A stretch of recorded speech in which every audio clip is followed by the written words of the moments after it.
Let me begin with just a couple questions. Mr. Hoyle, Dr. Mulhausen alluded to, and as did Dr. Kronreuther alluded to, the fact that federal government is seemingly taking more of the responsibility for disaster assistance away from the states. How would you respond to that? Good thing, bad thing? Well, and do you see the same sort of trend? I would say to you that there are criteria that we have to meet for a presidential disaster declaration under the Stafford Act. And so when we have disasters that affect the state of North Carolina, we look to those criteria. It's a certain per capita cost, to the individuals in the state of North Carolina. Our threshold for public assistance, for example, is over $10 million. And, that's statewide, and then you have to meet the criteria on a county-by-county basis for a county to be declared. So that is on the public assistance side. On the individual assistance side, more where the SBA would come to bear would be, you've got to have numbers of people affected, businesses and people. And so, again, I think that there are criteria that we have to meet. I favor the mitigation efforts. I think mitigation is a good thing, but I would tell you that the mitigation program, the way it's established, is a very slow process, and it takes us 2 or 3 years probably to buy properties or elevate properties and things of that nature. Has that criteria changed? The hazard mitigation criteria? Or the criteria for federal declaration? Yes, it has. In fact, the figures keep going up, and they just changed this year. In fact, and went up a little bit higher. I don't know the exact numbers. I'm certain we can get them for you if you'd like.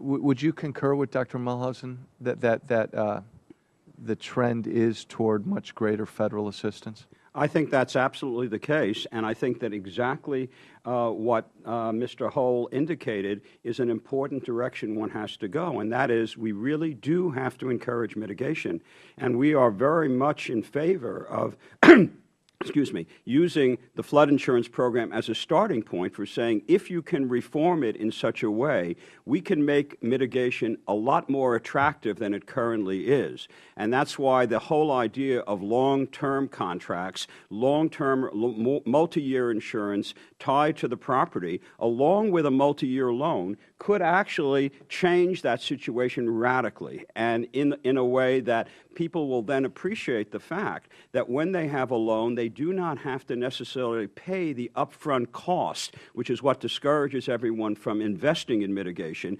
Rather, they will know that they have a longer-term payment and they will get something back in the context of an insurance premium. So it's in that direction that we would want to go, and then the SBA program would have a perspective that I think it doesn't have today. It is being used because people have not taken this action, and everyone is then demanding assistance after the fact. Dr. Mulhausen, expand briefly on this notion of overly dependent on disaster relief. Why is that? How does that play out? Well, I think there's a political benefit.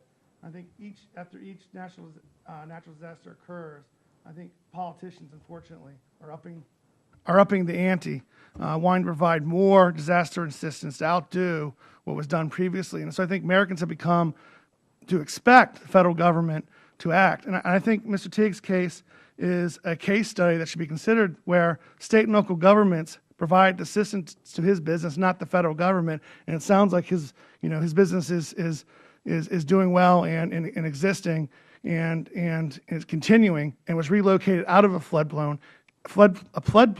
And if he did get a SBA disaster loan, would he have been allowed to relocate his business, or would he be still sitting in the same area that was so prone to flooding? So I think that disaster assistance first must be local in nature, based on state and local governments, and then only rise to the level of federal assistance when it overwhelms the capacity of state and local governments to handle the situation. And so I think there's definitely been a normative change in when the Stafford Act has been declared by FEMA. And last question, Mr. Teague, let's bring this to you. It's a fascinating policy discussion. Yes. But you can bring this home like nobody else in this room. Expand on what Dr. Mulhausen said. I mean, is there, in your testimony, you clearly expressed greater pleasure with the way that local and state reacted to you as opposed to federal. I mean, but as you now look back, is there anything differently you would have or could have done? At the time, I mean, if anybody has ever been through a disaster, we've actually been through 4 of them. By far, this one was the worst. When you are in a disaster mode, you really aren't thinking about filling out paperwork and doing this and doing that. But also, in the same breath, you have to be very conscious of how much money you're pulling out of your bank account before you go below the zero line. You know, at the time, I went to the local Chamber of Commerce. I spoke to an SBA disaster official. He told me to fill it out and get it in. You know, I was a little leery about the 6% loan, but, you know, I said, would it be good for me to just get in the system? He said, absolutely, get in the system, and then, you know, if something happens down the road, you know, we'll look at it. My biggest problem with them was just the communication back and forth. You know, they've had me fill out same documents 4 or 5 times. And then, you know, at the end of the day, we were draining our bank account. I had to go to somewhere else. The Luzerne County Flood Recovery Program, I mean, it wasn't enough money by far. It was very little, but it did give us a quick infusion of cash. And we were able to get back in business. And like I said, we're not back in business by any means. 70%, mostly powder coating and some manufacturing. But I have $1 million worth of machines in that building. And you know, I have been trying to get relocated for years. And, you know, I just keep getting stonewalled. I mean, obviously, I would like not to be flooded ever again. You know, we have a 35,000 square foot building with machines that weigh 25,000 pounds.